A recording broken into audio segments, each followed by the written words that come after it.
AMASBAC. Hola, muy buenas tardes a todos. Muchas gracias por acompañarnos.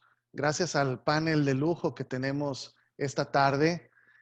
Antes que nada, quiero hacer un agradecimiento muy especial al Comité de Autos, al licenciado Alfredo Chung, por la organización de este evento.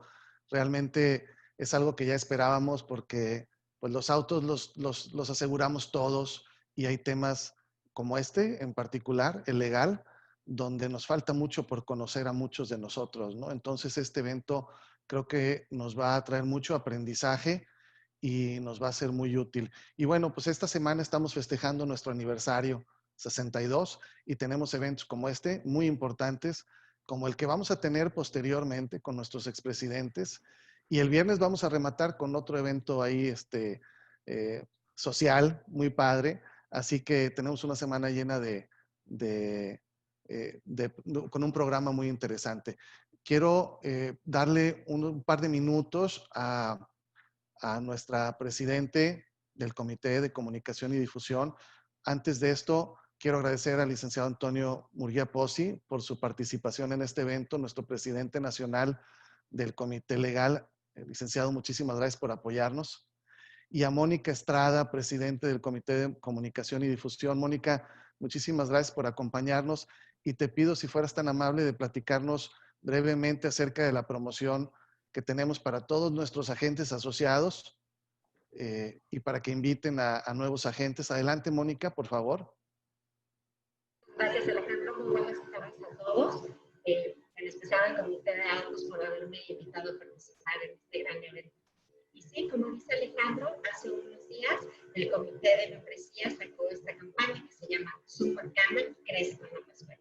Lo que se trata es que invitemos a más colaboradores a formar parte de esta gran asociación, donde además de la formación y de todo lo que aprendemos, pues es la voz ante nuestras autoridades, ¿no? Entonces, entre más seamos, pues la unidad nos tomará más en cuenta. Entonces, la campaña lo que trae es que si tú invitas a un asociado, vas a tener un 10% de descuento para el consumidor. Entonces, te escuchamos un poquito mal, Mónica. A ver, no sé si puedas checar tu sonido, por favor, porque no te alcanzamos a entender. A ver si ahí se escucha más cerca del micrófono.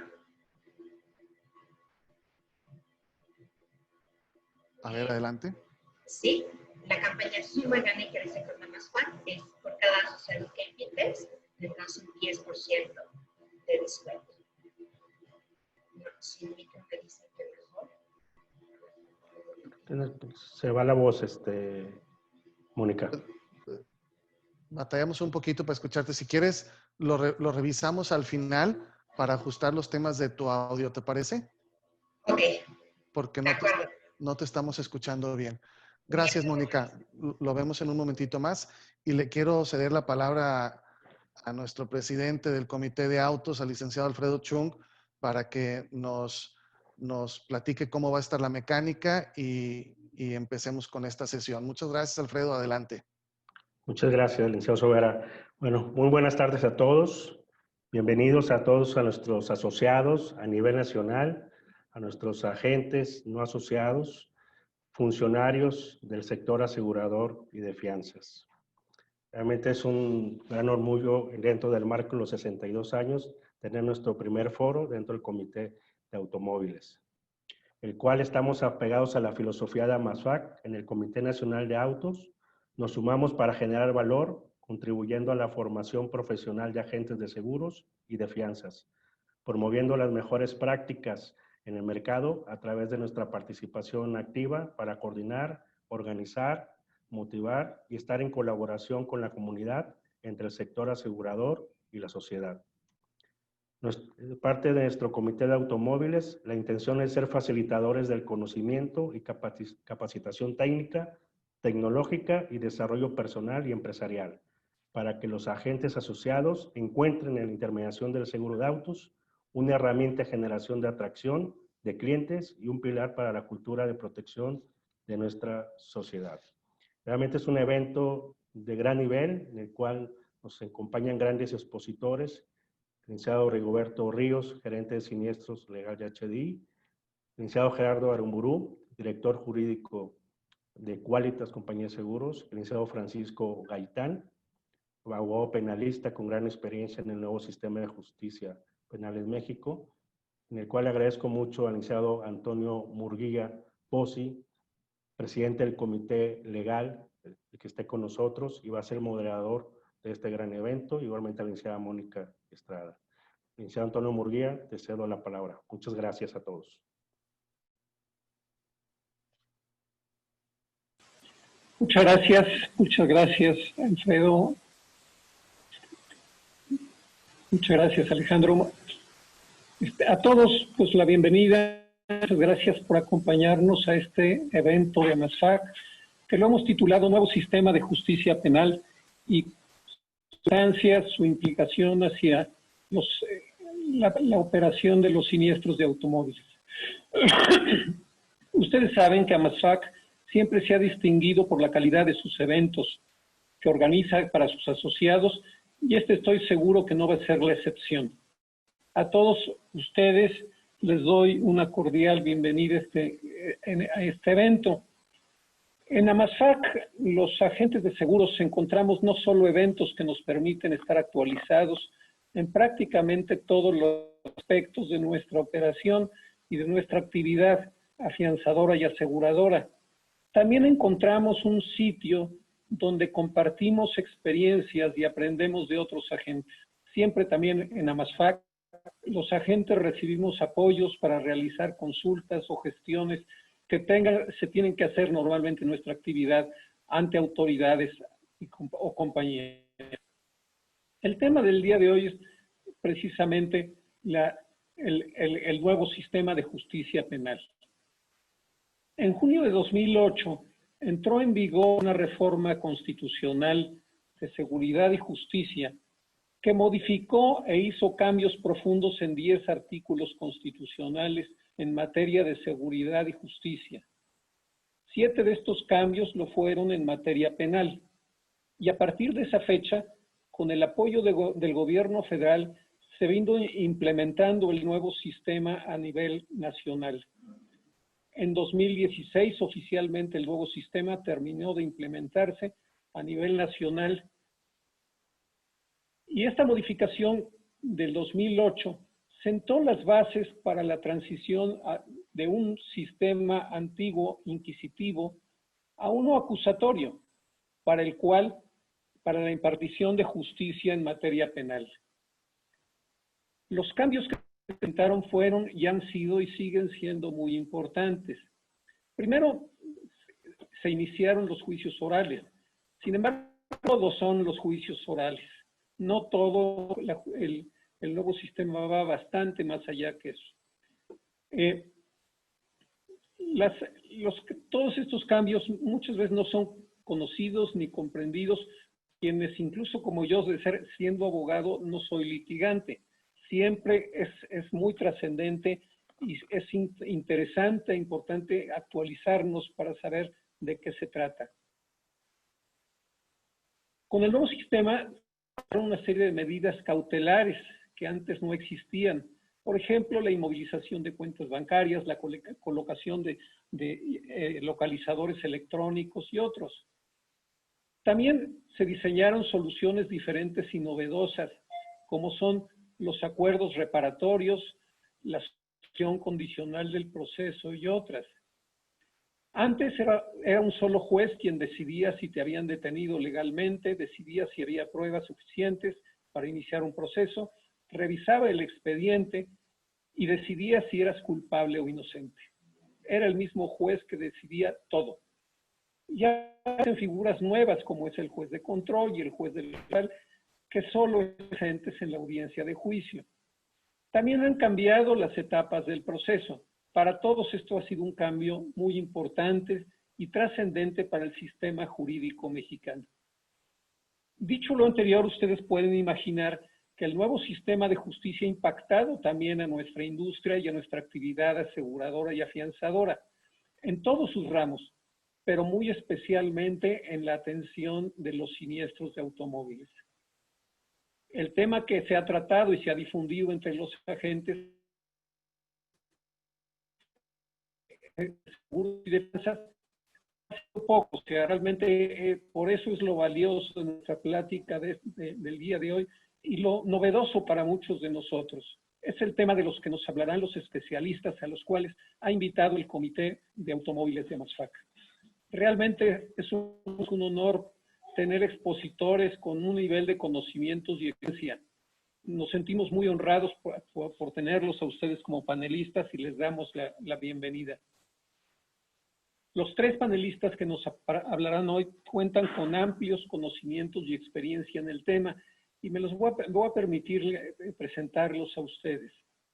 Primeramente, el licenciado Rigoberto Ríos Ramírez, gerente de siniestros HDI Seguros, nos hablará sobre la reparación del daño y la liberación de unidades. Él cuenta con gran experiencia en el tema y lleva también gran experiencia en la actividad aseguradora. Igualmente, el licenciado Gerardo Aramburu, director jurídico de Qualitas, nos hablará del tema de lesionados e indemnizaciones de fallecimiento. También conocido por muchos otros y con amplísima experiencia en el tema. Y por último, verdaderos especialista en el nuevo sistema de justicia penal, que es el licenciado Francisco Gaitán, quien nos hablará precisamente de las características e impacto de este nuevo sistema en el sector asegurador. Y sin más preámbulo, le cedo la palabra al licenciado Rigoberto Ríos, solicitando que si alguien tiene una pregunta, por favor diríjala hacia el chat, donde estaremos leyendo y haciéndolas llegar a nuestros panelistas. A todos ellos, muchas gracias y adelante, Rigoberto. Gracias, licenciado. Buenas tardes a todos. El tema que me tocó a mí, del que me tocó hablar en esta ocasión es dos temas principales que son la reparación del daño y la liberación de unidades. Comencemos entonces.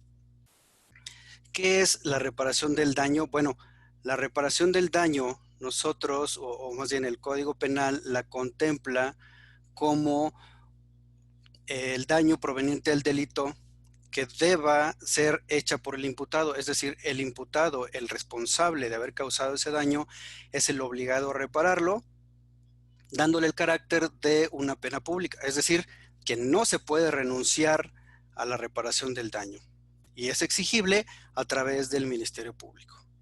También tiene como fin el que devolvamos las cosas al estado que se encontraban antes de causarse, es decir, que se resarza ese daño que se causa, ¿no? Ahora, ¿qué tipos de daños se pueden causar con la conducción del vehículo, con la conducción de nuestros vehículos asegurados? Bueno, pues tenemos una variedad, se pueden causar lesiones que pueden ser de dos tipos, unas lesiones leves y unas lesiones graves. También puede haber fallecimientos, es decir, homicidios. También podemos causarle daños a otros vehículos. Podemos incluso dañar un árbol, que es común. Daños a la nación, por verlos así, daños a la nación, por ejemplo, una luminaria en un poste, dañar una glorieta o una rotonda, una banqueta, un parque, daños a la nación, ¿no? Es decir, esos daños que son del Estado. También podemos dañar otros inmuebles. Hemos visto algunos siniestros donde los vehículos asegurados, por algún descontrol en su sistema de frenado o algún descontrol por la velocidad, se incrustan dentro de una casa, dentro de una bodega o algún otro inmueble que por ahí haga que se detenga este vehículo. También podemos causar daños a otros muebles, digámosle así, a otros muebles, por ejemplo, el carrito los hot dogs que está en la esquina, el carrito los elotes que está en la otra esquina, el puesto de los tacos, el de las revistas, o sea, todo lo que está en las vías públicas puede ser dañado por la conducción de un vehículo. Entonces, este tipo de daños son los que son susceptibles de repararse. Ahora, ¿quién los cuantifica? ¿Quién dice qué valor tiene ese daño que se causa? Bueno, hablando de los daños causados a los vehículos, los obligados ya dentro de este sistema penal que tenemos, los obligados a decir cuál es el valor de ese daño causado, pues es el perito. En este caso, el perito de la Fiscalía es quien los dictamina y los plasma en un documento que se llama dictamen de daños, y en algunos otros lados le dicen la valorativa, ¿no? También le ponen el título de fijación, o sea, fijar los vehículos, que no es otra cosa que tomar fotografías y dar fe de esos daños. Otros tipos de daños que los pueden valorar, como en el caso de los fallecimientos o homicidios culposos, la ley ya les da un valor a ese daño causado, ¿no? Ya nos dice cómo resarcirlo. La mayoría de los códigos penales ya nos da ese tanto por ciento o ese tanto en días, ahora en UMAS, que deba indemnizarse. Otro tipo de lesiones que se pueden definir, otro tipo de daño a reparar que lo debe de cuantificar sería nuestro médico legista o un médico legista, hablando de las lesiones, ya sean leves o graves. El médico legista es quien las cuantifica. Y hablando de los daños que causamos a la nación o que se causan a la nación, pues es la dependencia de la cual da fe de esos daños. Por ejemplo, el poste que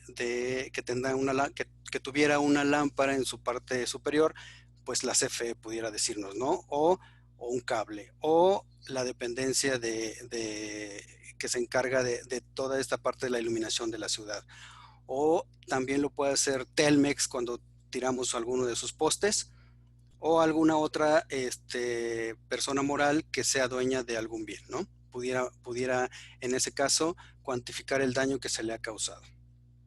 ¿Cómo hacemos esa reparación del daño? Bueno, esa reparación del daño es entregar esa cantidad que ya se fijó mediante un acuerdo reparatorio, que era lo que mencionaba el licenciado Antonio, que son de las bondades que trae ahora juicios orales, hablando en general, este nuevo sistema, mediante un acuerdo reparatorio que está dentro del catálogo de soluciones alternas de conflictos, ¿no?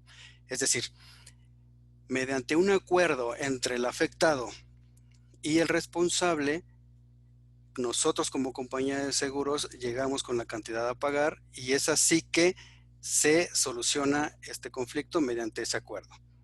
Debe de plasmarse en la mayoría de los casos, porque no siempre sucede, lo que se paga. Es decir, se describe el cheque, se describe la cantidad o se describe la forma en la que se llegó al acuerdo reparatorio.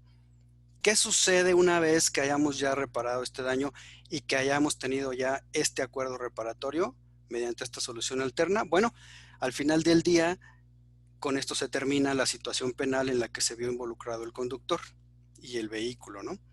Es decir, el término correcto sería: con eso se extingue la acción penal. Y en este caso concreto, con eso terminaríamos o determinaríamos la reparación del daño. Ahora pasemos al segundo tema, que es la parte de la liberación de los vehículos.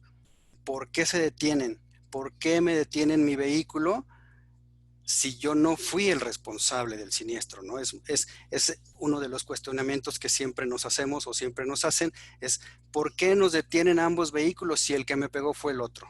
Bueno, pues se detienen porque hay que esclarecer los hechos, es decir, los dos vehículos involucrados es con lo que se cometió el delito. Los delitos no se pueden cometer, no lo cometen los objetos, los cometen las personas, es una cuestión personal.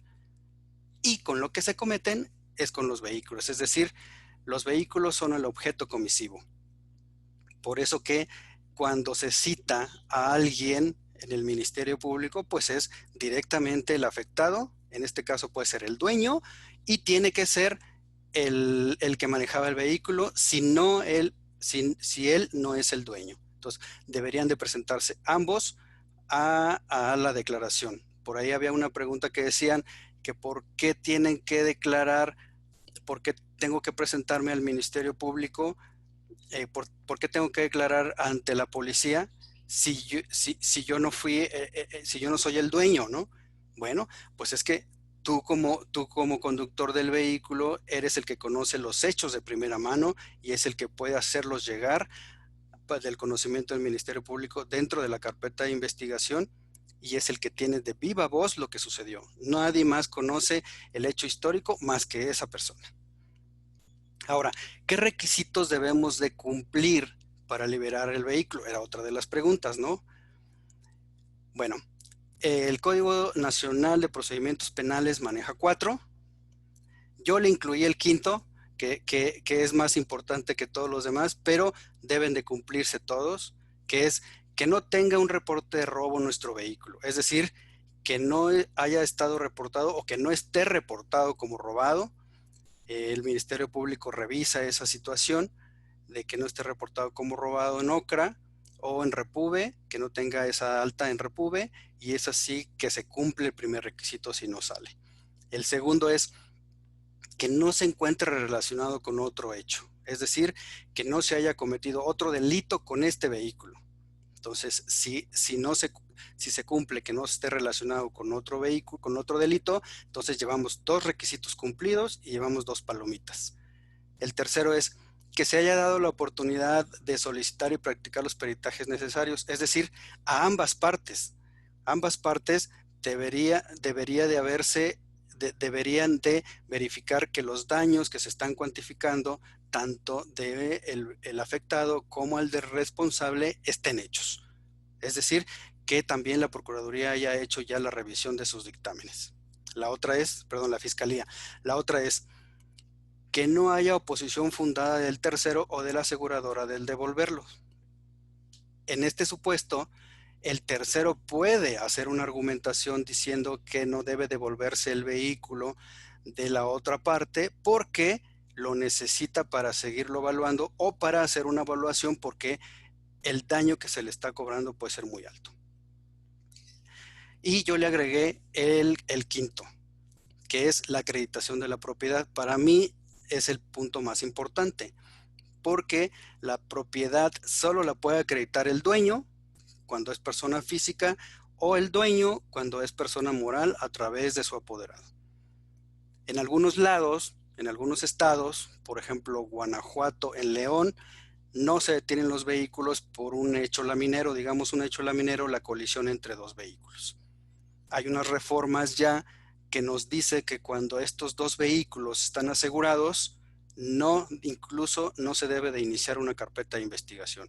Hay otros lados donde está despenalizado el tema de daños, como Baja California, y en Querétaro tenemos un sistema que se llama Cosmos, que aunque sí se detienen los vehículos, cuando hay aseguradoras es más rápido solucionar esta parte.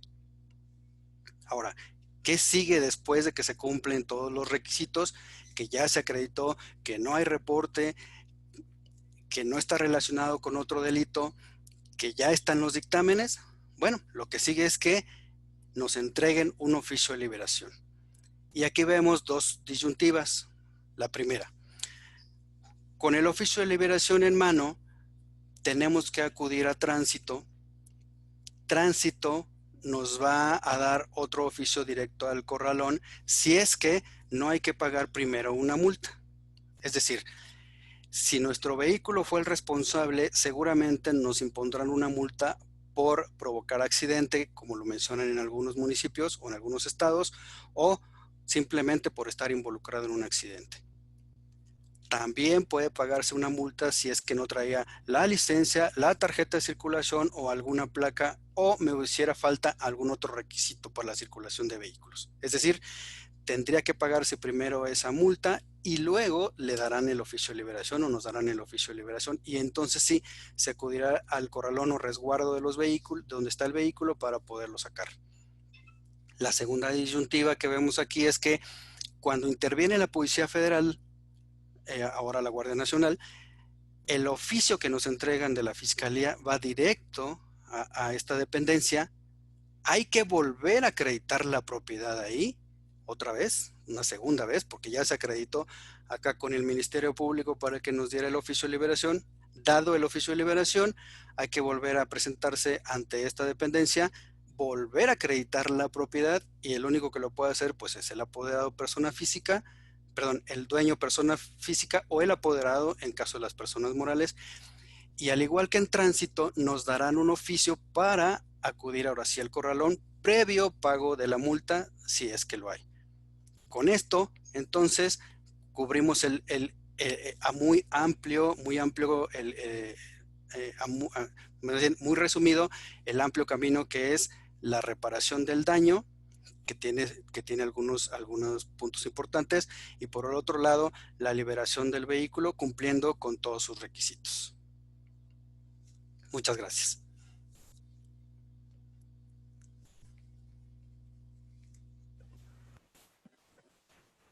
Muchas gracias, licenciado Ríos. Muchas gracias, licenciado Rigoberto Ríos. Creo que pues hay muchas incertidumbres y muchas preguntas que las haremos al final del evento. No sé si, licenciado Antonio Murguía, quieras complementar algo de este tema para darle la palabra al licenciado Gerardo Aramburu. Si continuamos con la presentación, por favor. Continuamos la presentación con Gerardo. Bienvenido. Por ahí está apagado, Gerardo, tu micrófono. Buenas tardes. Buenas tardes. ¿Me escuchan bien? Te escuchamos. Perfecto. Bueno, muy buenas tardes a todos. Qué gusto estar aquí con AMASFAC. Siempre que nos invitan, gustosamente estamos para acompañarles. Antes de la charla, la plática que vamos a tener con ustedes, yo quisiera, por principio de cuentas, hacer un agradecimiento a Alejandro Sobera, presidente nacional de AMASFAC, por supuesto a Antonio Murguía, presidente del Comité Legal, y desde luego Alfredo Chong, por presidente del Comité de Automóviles. Gracias por la invitación. Y un gusto también compartir los micrófonos para esta exposición con el licenciado Ríos y con el doctor Gaitán, muy buen amigo mío, experto en Derecho Penal, y que lo he visto en muchos foros. Lo he visto en la Cámara de Diputados, en la Cámara de Senadores, en las universidades, en los reclusorios, en los juzgados. Se la vive ahí, entonces creo que el haberlo invitado fue una gran decisión. Lo único que le he pedido es que seamos cuidadosos porque de repente podríamos elevar más la dinámica del contexto, de lo que vamos a hablar, y habrá que tener cuidado con eso. Pero yo celebro esta reunión, yo celebro este foro, celebro esta sesión porque es muy, muy importante. En alguna ocasión, en una invitación que me hicieron en un foro donde había muchísimos agentes, recuerdo que alguna gente me llegó a decir que por qué las aseguradoras no respondían como se hacía antes en el sistema tradicional y por qué no exhibir una caución de inmediato, que es dinero en efectivo, o por qué no exhibir una fianza. Lo cierto es que el sistema anterior sí preveía la posibilidad de exhibir estas garantías prácticamente en forma inmediata. Muchas aseguradoras, la que yo represento, teníamos incluso papel seguridad de las fianzas y folios electrónicos. Y eso permitía de verdad prácticamente en unas horas, insisto, en unas cuantas horas, resolver la libertad de las personas y, por supuesto, en unos cuantos días, pocos días, la devolución de los bienes retenidos por la autoridad. Y esto sucedía así porque así lo preveía el sistema tradicional. Muy bien lo dijo Antonio Murguía lo dijo muy bien. El sistema tradicional es un sistema penal que tenía poco más de 100 años de su aplicación. Y entonces, pues me parece que puede haber 1, 2 y hasta 3 generaciones de agentes que podían haber entendido la dinámica de cómo se llevaba el tema de los procesos, de cómo se llevaba a cabo el tema de la devolución de los bienes en resguardo, en tanto se hacen las investigaciones correspondientes. Me indicaron que platicáramos del tema de las indemnizaciones en el caso de las personas lesionadas, en el caso de las personas que lamentablemente llegan a perder la vida en un siniestro automovilístico. Para todos es conocido el concepto de RC. Lo vemos en la carátula de las pólizas y decimos RC y entonces los agentes empiezan a tomar la decisión cuando ven a un cliente o un prospecto de cliente en función de sus necesidades, si es un vehículo particular, si es una flotilla, si es equipo pesado, en fin, se empiezan a hacer una serie de valoraciones para decir cuál será la mejor de las opciones para que yo, en el momento de la verdad, en el momento del siniestro, pueda responder la aseguradora ante el evento, ante el siniestro. Y es ahí donde nos empezamos a meter un poco en problemas. Yo no traje una presentación porque quiero traer su atención sobre todo mucho en lo que platiquemos para hacerlo de una manera mucho más sencilla. Hablar de RC, hablar de responsabilidad civil, es la responsabilidad que se tiene a partir de que ocurre una eventualidad y hay que responder económicamente.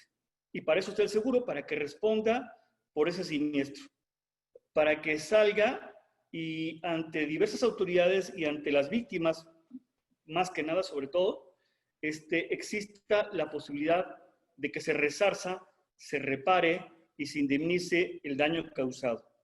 Ya se había mencionado en la primera participación los daños materiales y en este caso, en lo que a mí me concierne, son los daños personales, lesiones o personas fallecidas. Si hablamos de las personas lesionadas, pues debo decir que cada entidad federativa, cada estado de la República tiene no solo sus propias leyes, sino su propia constitución. Y entonces cada estado autónomo, independiente, con su propio congreso de legisladores, decide cómo definir la responsabilidad civil en cada estado, y no solamente desde el punto de vista penal, sino también desde el punto de vista civil. Y es ahí donde empezamos a tener esta serie de complicaciones, porque estoy seguro que muchos agentes advierten la responsabilidad civil como si fuera una determinación única y que prevalece en términos generales para todo el país. Y tristemente no es así. Las reglas en materia de indemnizaciones son completamente heterogéneas. Déjenme ir un poquito al tema en lo particular. Tenemos 32 entidades en el país. Si tenemos 32 entidades en el país, esto significa que cada estado de la República tiene su propia legislación. Y su propia legislación en materia civil y su propia legislación en materia penal.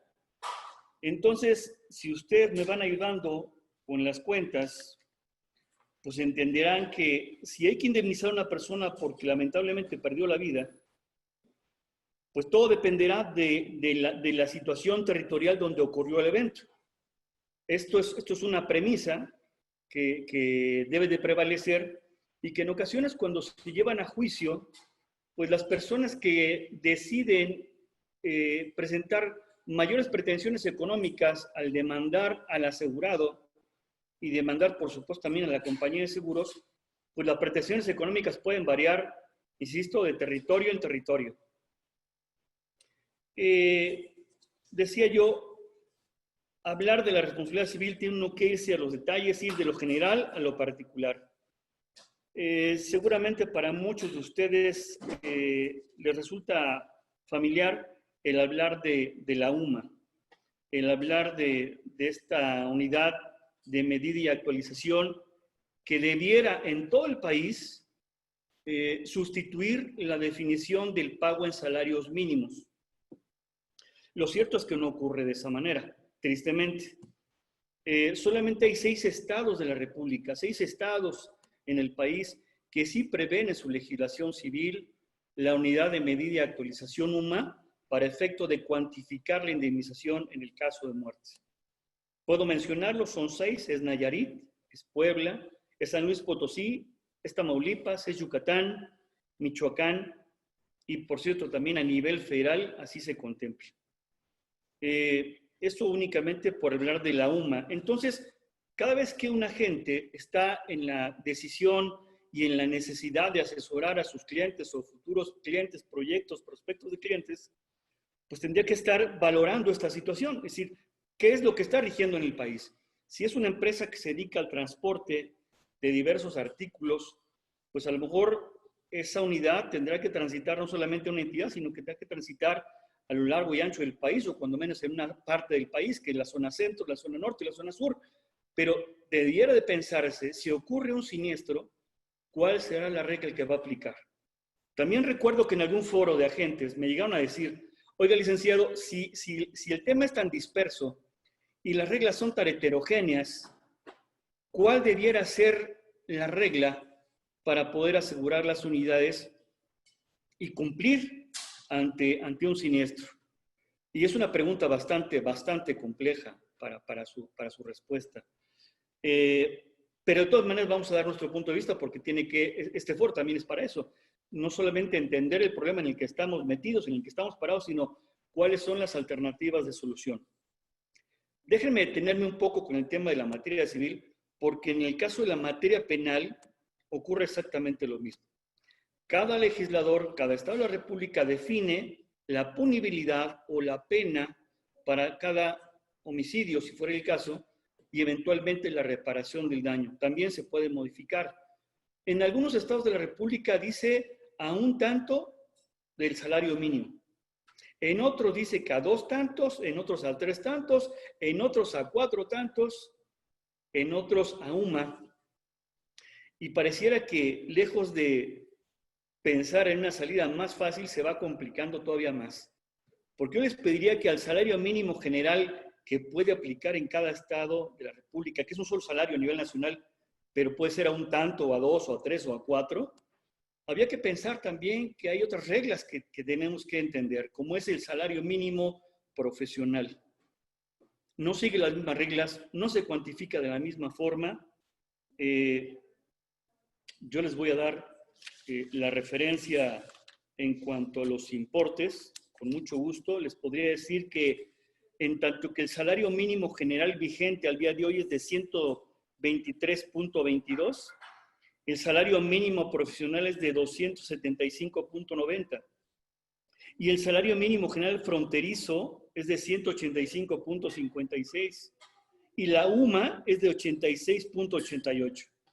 Entonces, dense cuenta de la problemática tan grande que existe para definir al momento de la verdad, al momento de que se presentó el siniestro y al momento que hay que indemnizar, qué es lo que dice el legislador. Ahora bien, insisto, al principio lo mencioné, la responsabilidad civil es conocida para todos ustedes. Lo vemos en nuestras pólizas, lo vemos en nuestras carátulas y nos dice el importe, la cobertura que va a amparar. Pero hay que preguntarse entonces, ¿la responsabilidad civil es la misma que aplica para el propietario del bien, para el propietario del tractocamión, del autobús, del vehículo particular, del vehículo sedán? ¿Es lo mismo? ¿La responsabilidad civil aplica para establecer una cuantificación lo mismo para el propietario del bien que para el operario, el chofer o el conductor? Y la respuesta es no, no. Porque si hablamos de la materia penal, la responsabilidad civil objetiva aplica para el propietario del bien. Aplica para el propietario del bien por el solo uso de un mecanismo peligroso. Fíjense lo importante que es. Solamente por poner en uso un vehículo y que éste cause un daño personal, con ese solo hecho ya te hiciste acreedor, tu dueño de ese autobús, de ese tractocamión, de ese vehículo sedán, a indemnizar a una tercera persona, a una víctima, porque pusiste en marcha ese vehículo, por el uso, por la peligrosidad que puede existir en el movimiento de esa máquina, una responsabilidad que tiene que ser cuantificada. Eso, y la responsabilidad civil subjetiva aplica para el sujeto, por la falta de pericia, por la falta de cuidado, por el error en la conducción, por no tomar providencias en la conducción. Y entonces resulta que he escuchado en muchas ocasiones a agentes decir, es que la aseguradora tiene que pagar, porque quizás el proceso penal no se resolvió de manera satisfactoria, porque no se obtuvo una sentencia absolutoria. Y la respuesta, queridos agentes, estimados agentes, no es así. Puede haber una sentencia penal por un homicidio en la que el operador resulte absuelto y por cuerda separada, en una demanda civil, por el mismo hecho, por el mismo siniestro, pueda ser condenado el propietario de ese bien por el uso de ese mecanismo peligroso. Entonces esto creo que les debe dar mucha luz. Esto debe dar muchas respuestas a muchas inquietudes que hemos escuchado decir, se manejó mal el asunto penal y luego entonces del asunto civil viene la condena. No es así. Pero incluso también puede ser viceversa, ¿eh? Puede ser que la sentencia absolutoria sea en materia civil, la condenatoria en penal, e insisto, o viceversa.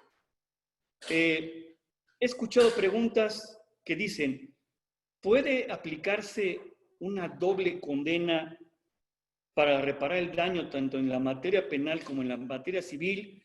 Y la respuesta, estimados agentes, es sí. Lamentablemente sí, porque podía entenderse que la responsabilidad penal obligó al sujeto que conducía el vehículo y que causó un daño a reparar el daño en materia penal. Es más, en el sistema tradicional te decían, si no reparas el daño, eso puede comprometer tu libertad. Puede ser que no tengas tu libertad porque no reparaste el daño. En materia civil, habrá que entender que opera la prescripción de 2 años a partir de que surge el evento, pero en materia penal la prescripción a veces opera a partir de que sucede el evento y habrá que entender la regla especial de cada estado de la República porque tiene que ver la pena, porque tiene que ver la punibilidad. Entonces, esto para mí es verdaderamente relevante. No nos confundamos en que lo que ocurrió en el tema penal necesariamente es una consecuencia para estar absueltos o condenados en la materia civil.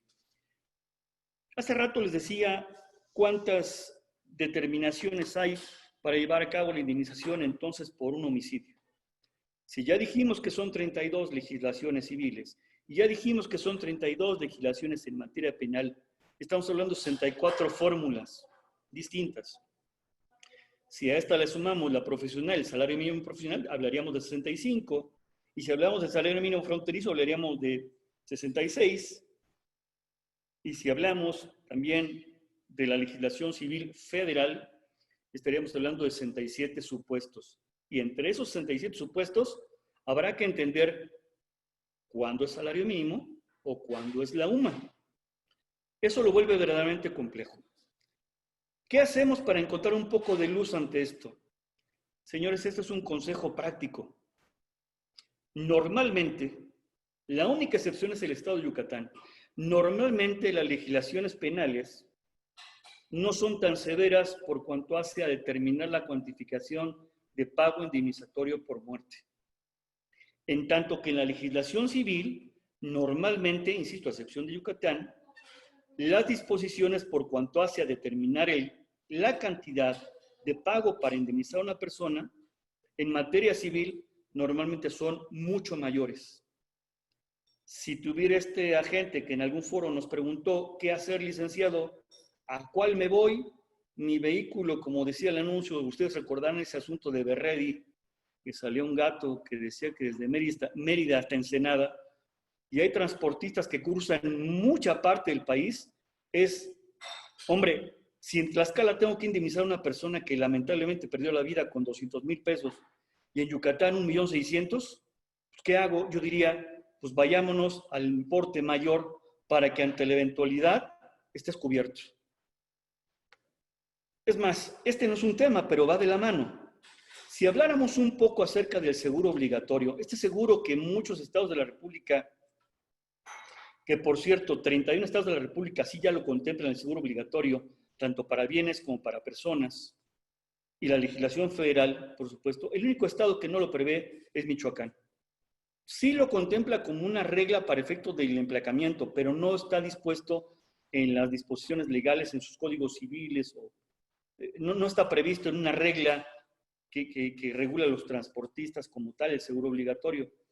Pero hay ocasiones en que para efecto de emplacar los vehículos deciden irse al mínimo de lo que representa la cuantificación perdón la expresión, pero para salir del paso.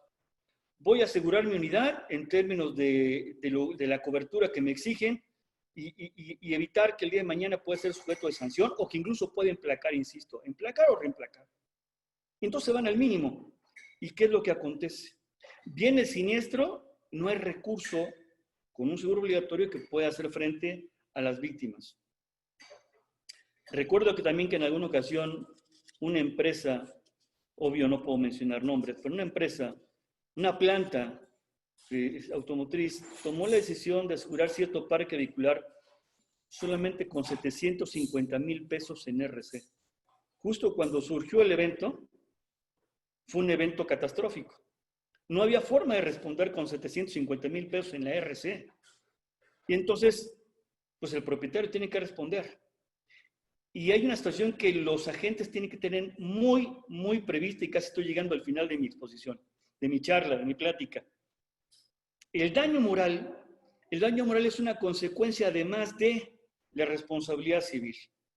En muchos seguros de automóviles, muchas compañías aseguradoras sí han resuelto asegurar el tema del daño moral. El daño moral puede tener muchas interpretaciones.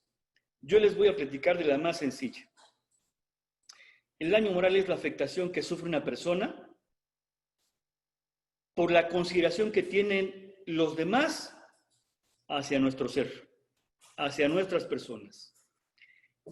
El daño moral lo puede reclamar la víctima en vida, pero si la víctima sufrió un daño en su persona y muere, los herederos de la víctima también pueden reclamar el daño moral de quien lo sufrió en carne propia.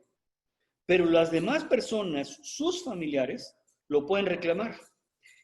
El padre, la madre, el hijo, la hija, el tío, la tía, todo dependerá en juicio de acreditar qué nivel de afectación tuvo en su aspecto emocional por la pérdida de ese ser querido. Y ahí va lo peor. Cuando hablamos de las empresas, sobre todo las colectividades, las grandes empresas que tienen un patrimonio muy fuerte, pues podrían verse afectados en su patrimonio, porque las coberturas de los seguros muchas veces están acotados. Muchas de ellas cubren no más del 25% del excedente de la responsabilidad civil.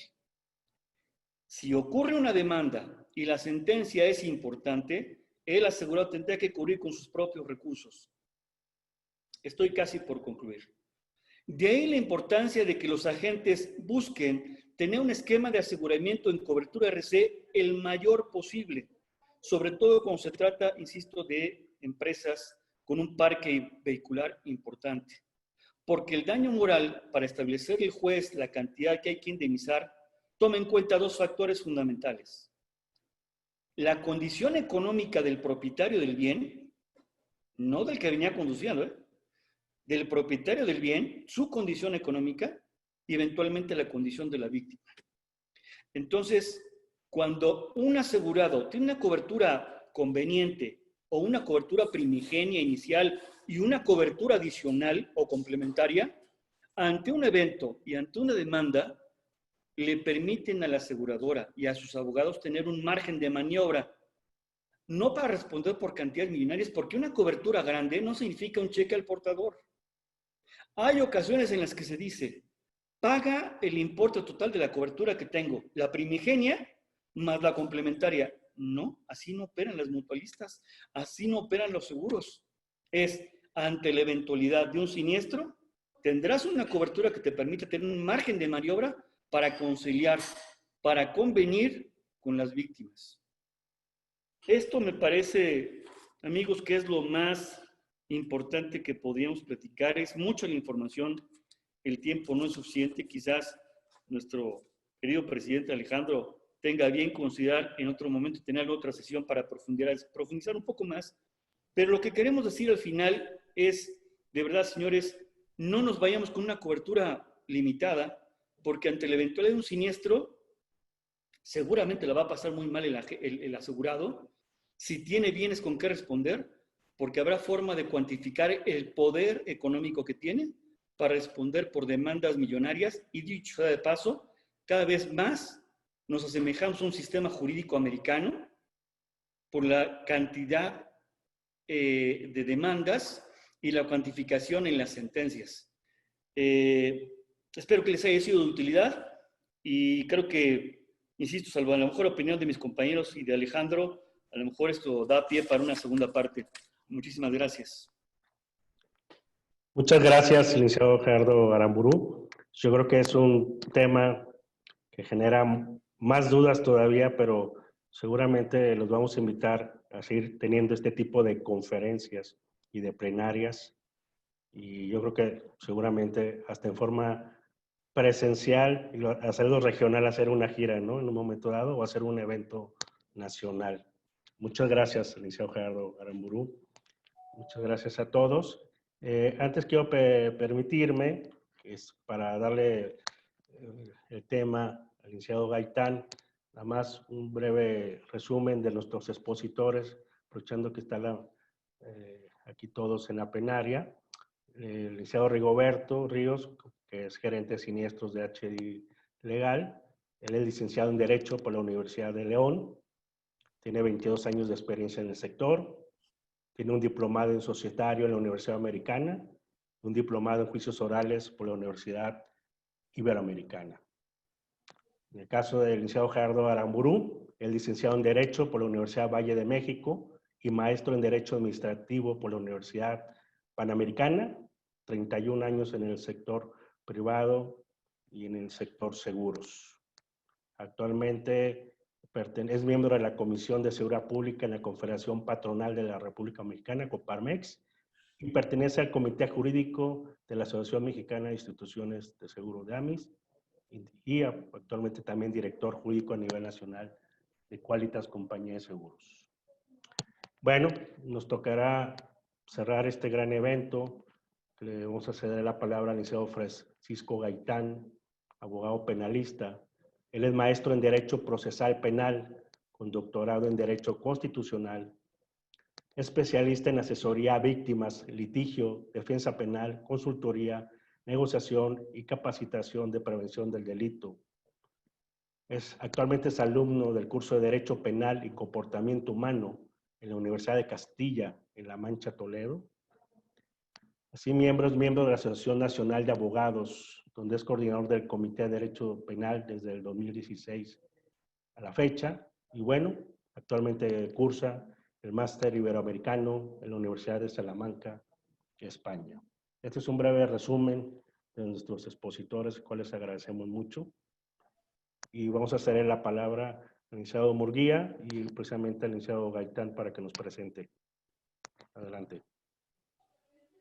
Gracias, Alfredo. Pues únicamente para pasarle la palabra a Francisco, ya sigan por favor enviándonos vía chat sus inquietudes, preguntas, a fin de que estemos en la sesión siguiente, podamos compartirla entre todos los panelistas. Adelante, Francisco. Muchas gracias por el foro y por la invitación a la presidencia MASFAC, a todos sus comités de trabajo. Pues les agradezco la presencia en este foro y pues bueno, me trataré de encargar de la manera más responsable posible del tiempo que me han brindado, no sin antes decirles que no voy a poder cumplir con el objetivo por el cual me invitaron a esta sesión, porque es muy poco el tiempo para hablar de cómo funciona el sistema de justicia penal, en tratándose de ciertos conocimientos jurídicos que pudieran adquirirse en muchos años. Es imposible reducirlos en 20 minutos, pero haré mi mejor esfuerzo para que todos ustedes, quienes están escuchando esta conferencia o webinar, puedan llevarse a sus casas, a sus lugares de trabajo, a sus oficinas, de una o de otra manera, conceptos fundamentales que les puedan servir el día de mañana para la atracción de clientes, tal y como lo mencionaron al inicio de este webinar. Y no solo esto, cumplirles con la calidad que tienen que cumplirles como promotores de seguros a todas las personas que de una u otra manera van a poner su confianza en ustedes y además su dinero. Entonces, me voy directamente hacia los temas procesales y haré el mejor esfuerzo de poder identificar todas aquellas cosas que en este momento les puedan servir para un valor agregado en su ejercicio profesional, que tengo entendido de todos los participantes es de muchísimos años atrás, es decir, cuentan con mucha experiencia en la materia de seguros.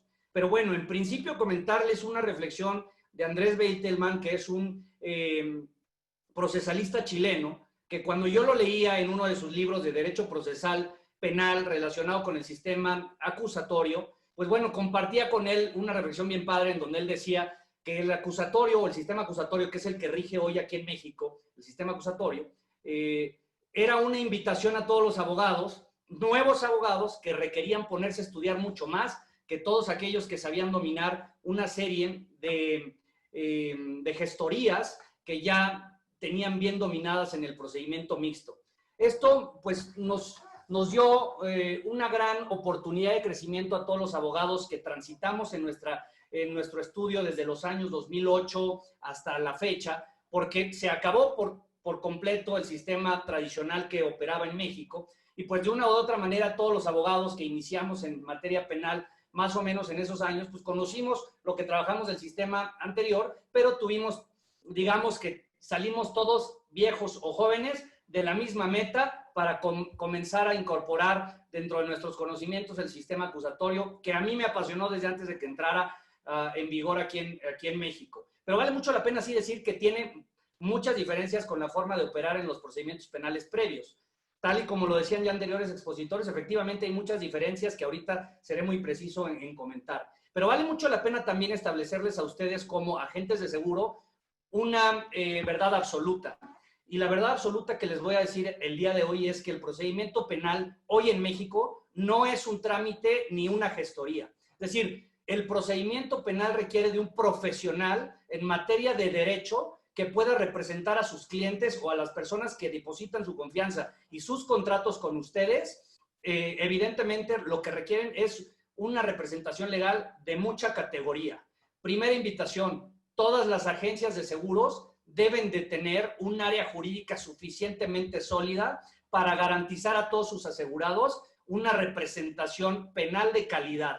Porque muchas preguntas que he visto aquí en el foro es: oye, ¿y por qué duro más o menos detenido? ¿Qué pasará si es que me dicen que tengo que entregar? Mira, a todos mis pasantes, cuando yo les digo, cuando te diga algo el Ministerio Público que le tienes que entregar, no le hagas caso. Aquí el abogado eres tú, no el Ministerio Público, no las autoridades. Los abogados que litigamos todos los días, obligamos a las autoridades a hacer lo que de conformidad con la ley y con la norma procede para el beneficio de nuestros clientes. Esto mismo tendrían que hacer las instituciones de seguros, que me queda muy claro. Yo trabajo cercanamente con Qualitas y sé que Qualitas tiene un despacho jurídico interno de mucha calidad que le puede ofrecer a sus asegurados un abogado de mucha calidad que les puede acompañar dentro de todos los procedimientos para tratar de subsanar las cosas que les preocupan, como la reparación del daño, de lo que habló Rigoberto, muy bien hecho, y también evidentemente temas de medidas cautelares. ¿Por qué estamos siendo detenidos? Muy fácilmente, es una pregunta que estoy viendo aquí recurrentemente. ¿Por qué me detienen si choco y con el choque causo la pérdida de la vida de alguien? Pues porque evidentemente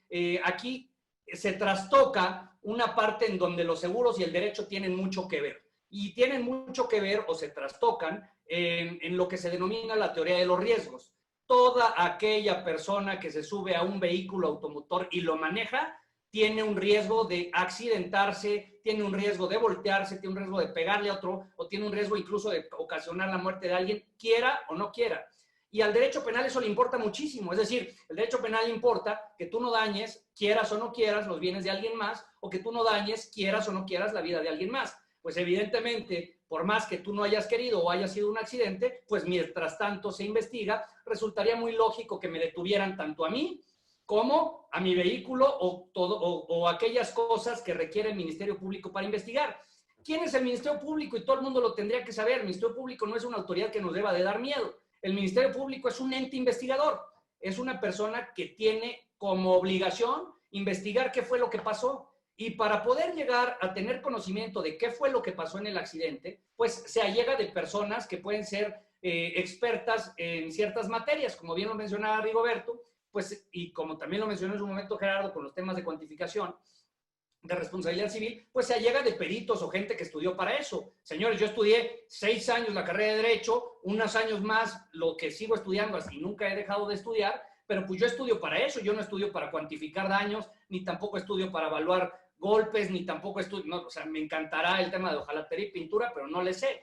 Entonces, es importante comentarles que por supuesto que se requiere en una investigación penal peritos ¿Peritos en qué? En lo que requiere el Ministerio Público para determinar, 1, cuáles son los daños, 2, cuándo ya no necesito determinar daños, quién iba más rápido, quién no, quién violó los riesgos, porque es importante también transferirle a nuestros asegurados la responsabilidad que tienen de respetar todas y cada una de las normas de tránsito o todas y cada una de las normas que regulan el riesgo que tiene manejar un vehículo. Es decir, tienen que tener muy claro todos nuestros asegurados que si no tienen una licencia, señores, no pueden subirse un coche.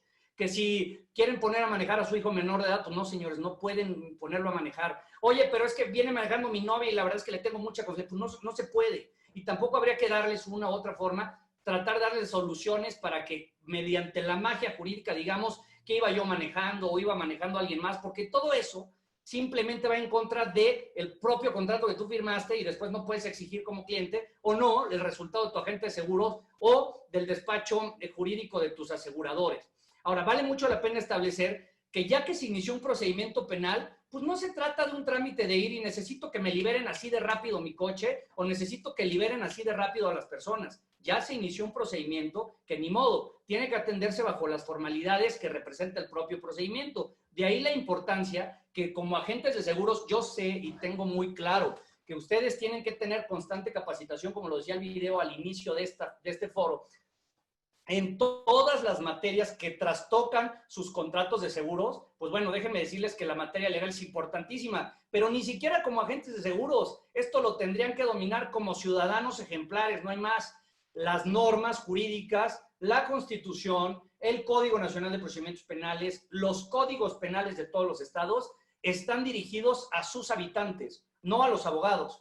Y eso es importantísimo. Los abogados estudiamos una serie de cosas, no solamente los códigos. Y muchas veces ahí está mal ejemplificado la figura del abogado. Bueno, usted conoce los códigos, aplique una fianza, pero hay cosas que ya ni siquiera se usan.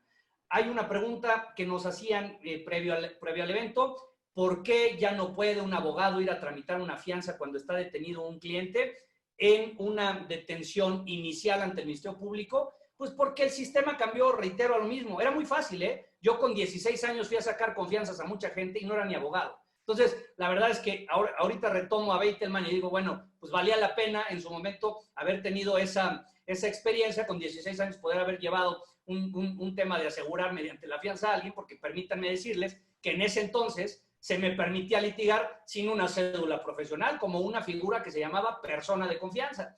Entonces, fíjense nada más en que estamos en pañales, hombre. Estábamos haciendo trámites como si fuera ir a sacar una licencia, ir a sacar una persona del Ministerio Público, cosa que no es así.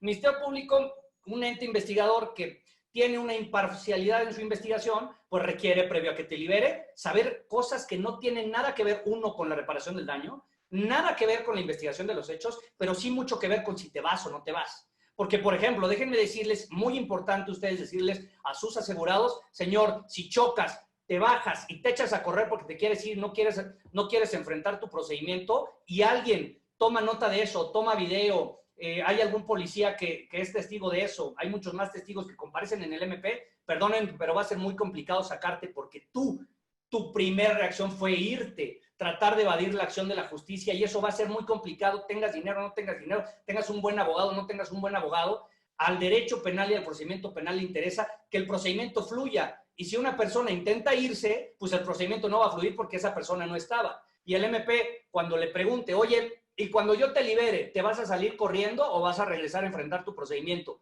No, pues le prometo que ahora sí, pues ya hay o no una duda muy clara del Ministerio Público para saber si sí te vas a ir o no te vas a ir. Esto en materia jurídica se llama cautela. Esto en materia jurídica se llama cautela y es solo un supuesto de lo que se mencionó como medidas cautelares. Y estas medidas cautelares son figuras procesales que lo que cuidan es el procedimiento. Señores, tienen que entender que el procedimiento también cuida su propia subsistencia. Entonces, no obstante esté detenido Emilio Lozoya o esté detenido quien sea, es decir, tu asegurado top o tu asegurado no tan top, al derecho penal no le importa quién seas. El derecho penal quiere llegar a una verdad hasta el final. Y es por eso que practica ciertas diligencias. Preguntaban, oye, ¿qué pasa si es que la Guardia Nacional nos ha estado diciendo que no podemos liberar por tal cosa? Ah, bueno, aquí hay otro tema que es importantísimo para mí transmitirles, porque todo litigio penal todo procedimiento penal, toda carpeta de investigación que se inicia por la posible comisión de un hecho delictivo, se tiene que litigar de manera independiente. Es decir, no se puede practicar un litigio generalizado a todos los casos. No se puede. Es por eso que si una autoridad te dice que no te puede aceptar cierta documentación para acreditar algo, pues tu abogado tiene que tener todos los recursos jurídicos para hacerlo. Y si se tarda más o menos es por el caso concreto, porque el sistema penal así lo sugiere, así lo necesita y así está establecido. Es por ello que, uno, hay que confiar evidentemente en el abogado. Oye, ¿por qué tengo que comparecer al procedimiento? Pues ni modo, porque de una u otra forma estás involucrado en ese siniestro. Yo traigo aquí en mi mano izquierda una placa y 17 clavos por una fractura expuesta de radio.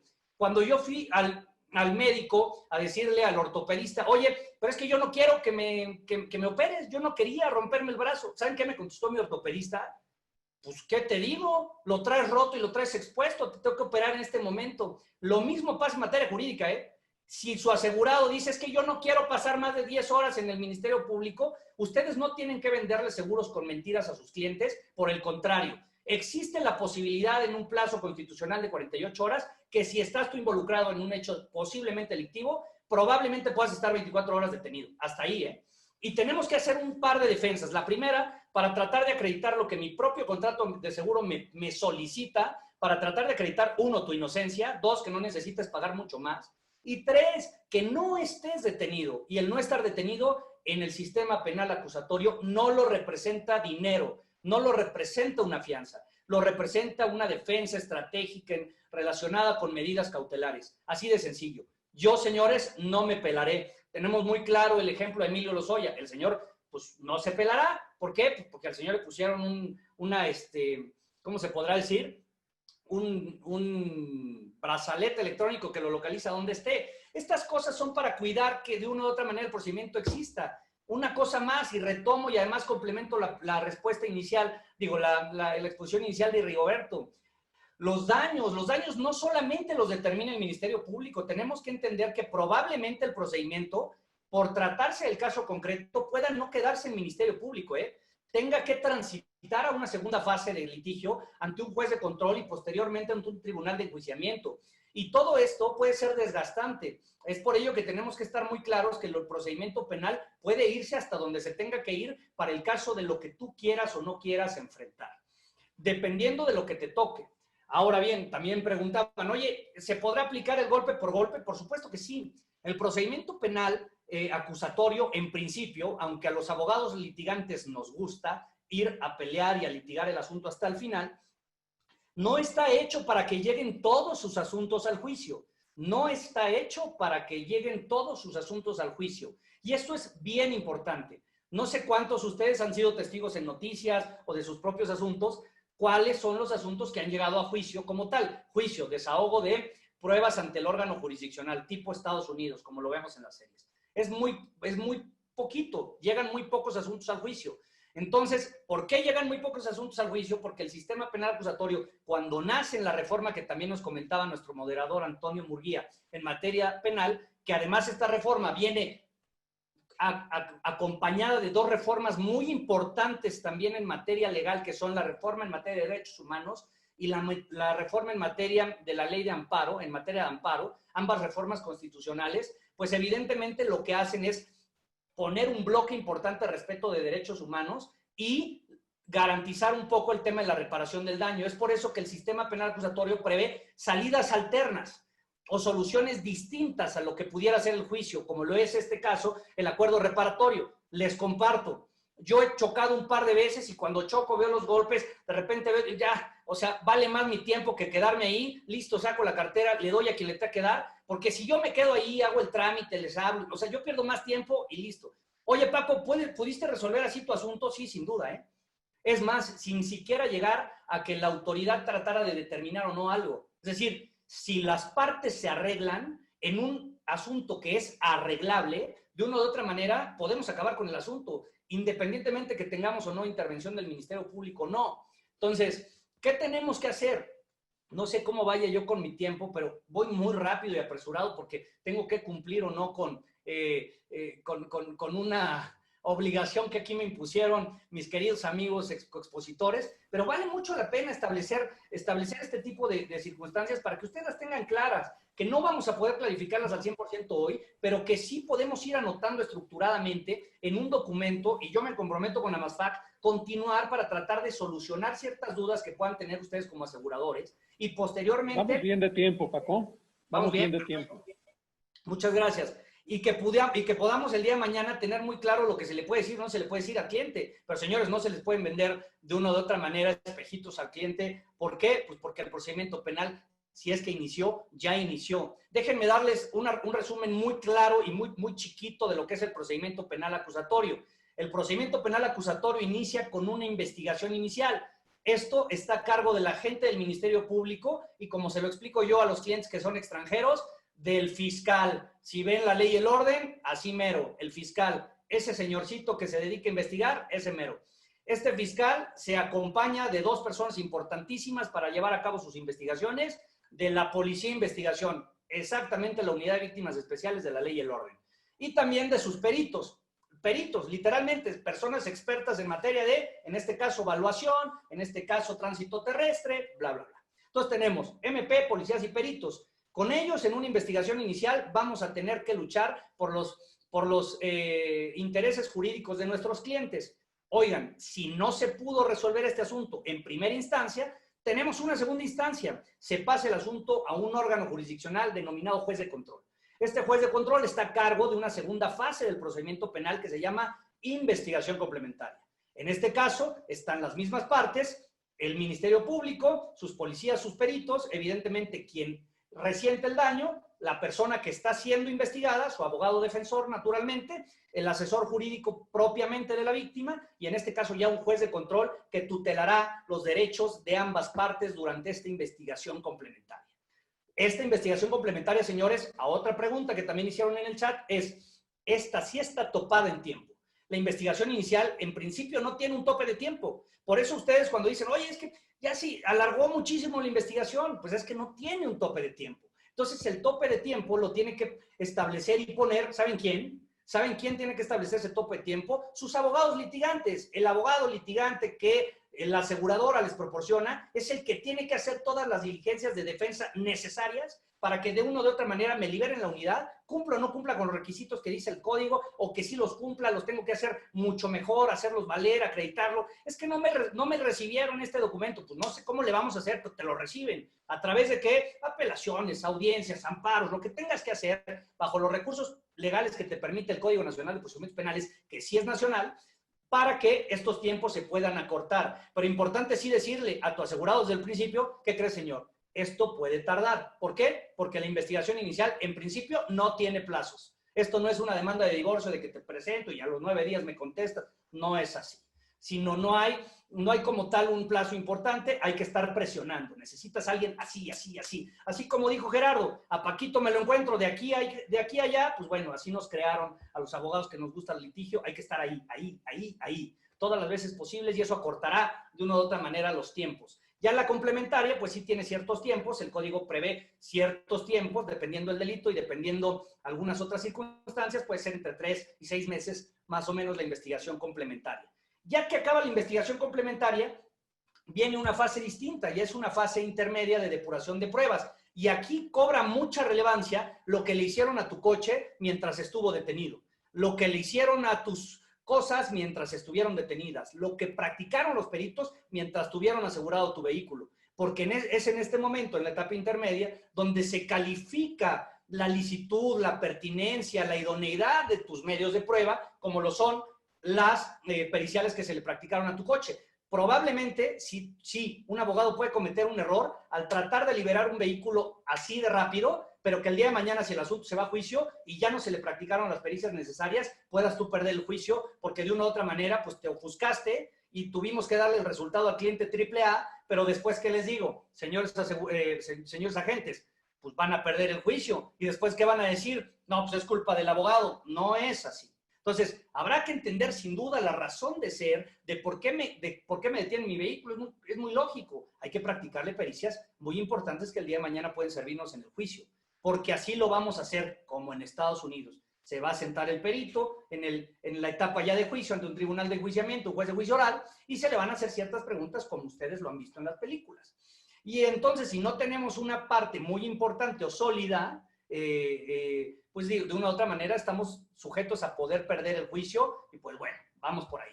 Después de todo esto viene, después del juicio, evidentemente viene la sentencia, la ejecución de la misma y vámonos para adelante. Ahora, independientemente de todo esto, existen otras salidas alternas dentro de todo el procedimiento. Existen figuras como el acuerdo reparatorio, que es literalmente, o sea, es que me pidieron que hablara así como literalmente, por eso pongo este tipo de ejemplos, ¿no? Entre otras cosas, literalmente, es tú y yo nos arreglamos, así de sencillo. Oye, pero ¿quién va a fungir como testigo? Pues el MP, el juez de control, hasta antes de la autoapertura del juicio oral, la autoridad que le dé la gana en ese momento, fungir como testigo de que en caso de ser procedente, pues se proceda de una u otra manera a este acuerdo reparatorio. Existen otros, existe la suspensión condicional de proceso, existe el procedimiento abreviado, existen una serie de soluciones distintas en el proceso para que de una u otra manera el propio justiciable, en este caso el investigado, pueda optar por ello, ¿no? Entonces, de una u otra manera, este es el procedimiento como tal, ¿no? Antes, pues, era distinto. Antes eran otras fases eran otras fases que se prevían en el procedimiento anterior. Entonces, pues, bueno, eliminar también la palabra fianza, ¿no? Si un agente de seguros a mí me intenta vender un seguro y me habla de una fianza, pues en ese momento pues no le contrato absolutamente nada, porque de una u otra manera ya no tiene razón de ser una fianza en la etapa de investigación inicial. Y pues bueno, eso también hay que cuidarlo ustedes en el momento en el que le vendan un seguro a alguien. No obstante tengan 35, 40, 50 años en el ramo, pues si ustedes utilizan algún lenguaje que al propio cliente no le genere una confianza importante, pues seguramente pues no generará el contrato de seguro y pues bueno, perderemos esa, ¿cómo se podrá decir? Facturación, o no sé cómo funciona el tema, pero la facturación y el pago por haber conseguido un contrato de seguro grande o pequeño, ¿no? Entonces, bajo esa estructura yo les invito a que comencemos a tener una serie de comunicaciones distintas. Ustedes tienen algo muy pesado dentro de sus hombros como agentes de seguros al momento de vender el seguro, y también ya a sus clientes que tienen desde hace muchos años, hay que explicarles y decirles, señores, ¿qué creen? Desde el 2008, fíjense, desde el 2008 hay una reforma que cambia las reglas del juego. Y cambiando las reglas del juego, las cosas ya no son iguales. Yo no te puedo garantizar ni prometer lo mismo que querías antes. Ni tampoco te puedo garantizar ni prometer que te voy a entregar el coche de forma mágica. Ni tampoco te puedo garantizar ni prometer que no vas a pasar más de 20 horas en el Ministerio Público. No es así. Entonces, vale mucho la pena sensibilizarnos a todos en el estudio específico de cierta terminología legal importante, pero comprender el fondo, porque de una u otra manera se justifica el que, además de saber la legislación nacional, como es el Código Nacional de Procedimientos Penales, pues tenemos un doble problema. Yo sé que aquí hay agentes que venden seguros, que no solamente venden seguros en su entidad federativa, sino que venden seguros porque son muy buenos vendedores, sino que venden seguros en muchas entidades de la federación. Y pues evidentemente cada código penal de cada entidad federativa tiene convenios de colaboración con las autoridades federales distintos. Tiene una legislación sustantiva o en tratándose de delitos distintos, punibilidades diferentes, forma de establecer o leyes orgánicas de sus fiscalías locales distintas. Entonces, pues de una o de otra manera las reglas procesales se aplican de manera muy, muy diferente. Su servidor, cuando ha ido a atender un asunto penal a Quintana Roo, es muy diferente litigarlo allá que litigarlo en la Ciudad de México. Es muy diferente litigar un asunto en Monterrey que litigar un asunto en Chiapas, por ejemplo. Entonces, no solamente por la normatividad distinta, sino porque en la práctica las autoridades tienen ciertas obligaciones organizacionales, como son las fiscalías diferentes, pero además tienen también costumbres arraigadas. Así como a veces no solo los agentes de seguro, también los propios abogados, y me culpo, y también a mi propia profesión, hay muchos abogados que de forma no diligente no conocen el nuevo sistema, y al no conocerlo y al no quererlo estudiar y todo el tiempo estar en constante capacitación, pues el día de mañana no tienen buenos resultados. Entonces, bajo esta estructura, en este tiempo que se me brindó en este espacio, pues bueno, mi interés era transmitirles este mensaje inicial, pues bueno, para pues bueno, para sus propias conclusiones, ¿no? Me reitero de una u otra manera sus órdenes. Espero haber cumplido con la expectativa inicial del foro y con la expectativa inicial de los organizadores y quienes invitaron a su servidor a esta ponencia. Aquí estoy a sus órdenes. Muchas gracias, Paco. Realmente resulta muy interesante. Yo creo que como una conclusión primera de toda tu exposición, lo que tú decías, que el nuevo sistema requiere de profesionales, abogados profesionales, pero yo creo que la conclusión que sigue de ella es también los seguros, los profesionales de riesgos con el nuevo sistema de justicia tienen que ser más profesionales. Nos exige también paso adelante, puesto que tenemos muchos sistemas que operan en distintas partes del país con distintas legislaciones y nos llevan a una cantidad enorme de opciones que debemos conocer.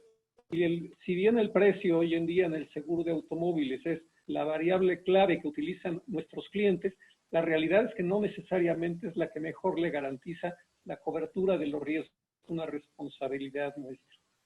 Ha habido muchas preguntas, muchas inquietudes, y quisiera empezar con una que realmente la han hecho dos o tres personas diciendo, dentro de este nuevo sistema, ¿hasta dónde llega la cobertura, la protección de la asistencia legal que ofrecen las aseguradoras?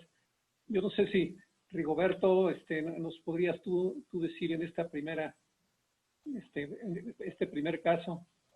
Claro que sí, licenciado. La cobertura de asistencia legal está destinada a todo el camino jurídico que tenga que ver en el ámbito penal. Es decir, desde el inicio de la carpeta de investigación hasta concluirlo, ya sea en juicio oral, hasta ahí cubriría. Entonces, te abarca todo el proceso. Todo, es completo. Un tema de llegarse a necesitar, por supuesto. Obviamente.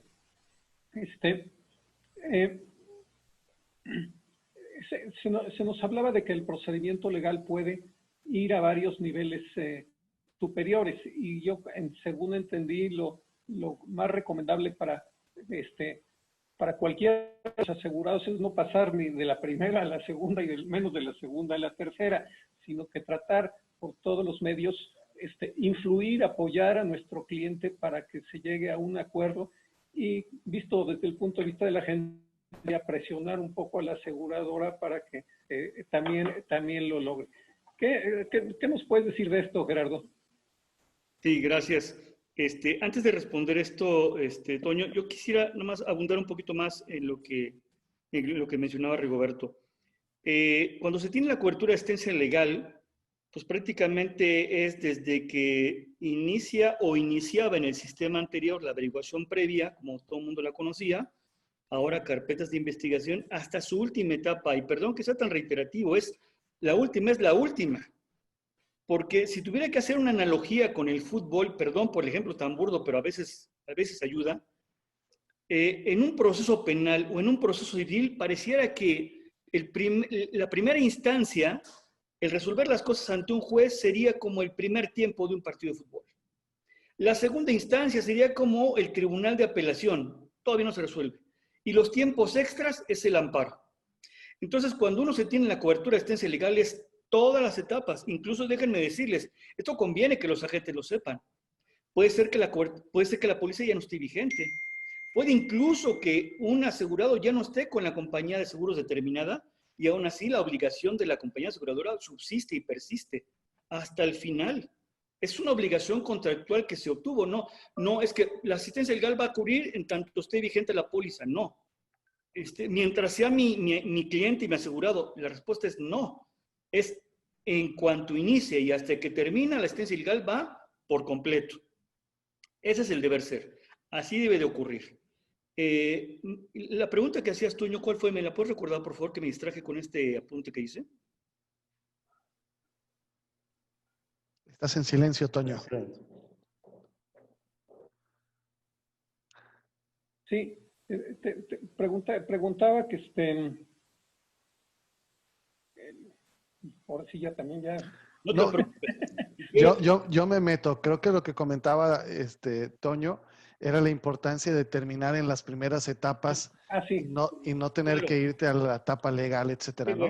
Qué bueno que lo comentan. Y creo que también va en complemento con lo que dijo Rigoberto y con lo que dijo Francisco Gaitán. Hoy el nuevo sistema de justicia penal permite tener alternativas para resolver un evento.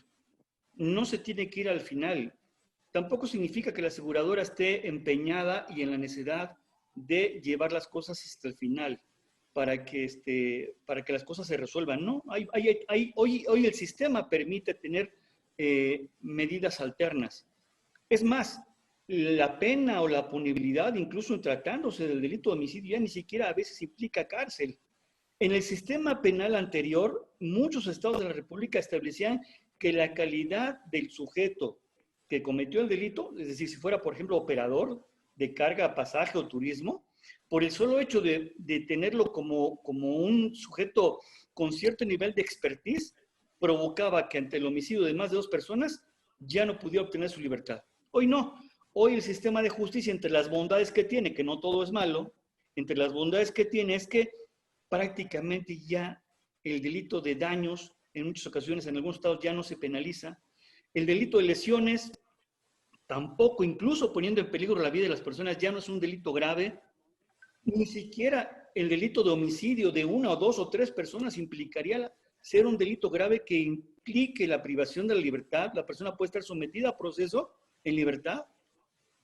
Habrá que identificar que en algunos estados de la República el conducir en esta ebriedad sí se considera un delito grave o agravado, pero se ve como un delito independiente, porque venía bajo el influjo de drogas o bajo sustancias etílicas, alcohol. Pero si no, no. Entonces, hoy el proceso penal permite que toda la gente lleve el proceso penal estando en libertad. Eso me parece que es un indicativo muy importante. Yo no sé, estimado Toño, si me permitieras rapidísimo, para no abarcar más tiempo, agarrar 3 preguntas que vi que están señaladas. De verdad, me voy muy rápido, más el tiempo de mis compañeros. Adelante, Gerardo. Por ahí preguntaban, si el accidente ocurre en una carretera federal, ¿quién es competente? Es competente la circunstancia territorial donde ocurre el evento. Si ocurre en Jalisco y es una carretera federal donde ocurre, no necesariamente por eso te da competencia de la antes PGR, hoy Fiscalía General de la República, para que conozca de un tema penal. Ya el tema federal ya no es un tema de hechos de tránsito. Ni siquiera, solamente hay un delito que sí es competencia a nivel federal de la Fiscalía General de la República, que es ataques a las vías generales de comunicación. Ahí sí puede ser competencia de lo que antes era la PGR y hoy Fiscalía General de la República. Pero bajo ese supuesto solamente, todos los demás, aunque sea una carretera federal, tendría que ser competente el Ministerio Público y el juez competente en materia penal de la entidad donde ocurrió el evento. Caso contrario ocurre cuando se decide demandar. Hay quienes dicen, yo voy a demandar en el domicilio de la empresa aseguradora o el domicilio del asegurado. Pero también puede ser circunstancia que demanden en el territorio donde ocurrió el evento. Esa fue una pregunta que hicieron y quería yo desahogarla rápidamente. La otra decían ejemplos de indemnizaciones en los estados de la República. Pues son muchos, pero podría yo decirles que en el caso de, por irme a los extremos, en el caso de Aguascalientes, por ejemplo, si hubiera una indemnización por muerte, sería un tanto lo que establece la Ley Federal del Trabajo. Si habláramos de UMA, serían 434,000 pesos, ¿no? Si habláramos de salario mínimo, serían 616,000 pesos. Si fuera la materia civil, serían 434,000 pesos. Déjenme ir a otro ejemplo. Al extremo, por ejemplo, Campeche. Campeche habla de 4 tantos, lo que prevé la Ley Federal del Trabajo. Y eso, fíjense el brinco, de 434,000 nos lleva a 1,737,000 si fueran UMAS. A 2,464,000 pesos si fuera a razón de salario mínimo. Entonces, yo sí creo que hay una enorme responsabilidad y un reto importantísimo para los agentes, tener un acercamiento importante con sus áreas legales de las compañías de seguros para saber, ante el evento, qué sería la cuantificación que habría que atenderse. También había otra pregunta, decía, bueno, entre tanta mezcla de posibilidades, ¿qué es lo que sugieren? Lo dije en un principio.